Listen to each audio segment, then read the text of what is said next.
Bocciatura del piano di sviluppo dell'aeroporto Canova da parte della Commissione VIA rilancia il dibattito sul futuro dello scalo trevigiano, riportando in auge anche l'ipotesi di un possibile trasferimento delle attività della struttura di San Giuseppe all'aeroporto di Istrana, oggi sede del 51esimo stormo dell'aeronautica militare.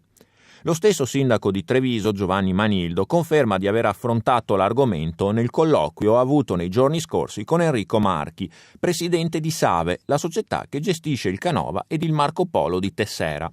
L'obiettivo dell'amministrazione trevigiana, precisa comunque Manildo, è quello di favorire la crescita dell'aeroporto, purché ciò non avvenga a scapito della salute dei cittadini e della salvaguardia dell'ambiente. Abbiamo chiarito in modo molto chiaro con il Presidente Marchi che non è possibile che nessuno ponga degli opt-out, quindi abbiamo ribadito che lo sviluppo può essere soltanto nell'ambito della sostenibilità e nel rispetto delle norme a tutela della salute e dell'ambiente.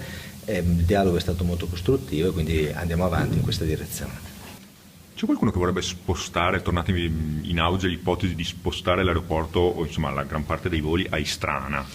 Ma questa è un'ipotesi che qualcuno ha ventilato e se fosse possibile sì, sarebbe una cosa che potrebbe risolvere molti problemi. Ecco, io non so se lo spostamento a Istrana possa essere risolutivo per tutto. È uno dei temi che ho indicato anche al Presidente Marchi, però io penso che il tema più importante sia avere un'idea di sviluppo, quindi considerare l'aeroporto come una risorsa economica, però nello stringente ambito delle norme ambientali, perché quelle sono assolutamente non derogabili, quindi stiamo lavorando per vedere se si riesce a mantenere quell'aeroporto nel luogo in cui è, ma in ambiti appunto, come ho detto, sostenibili.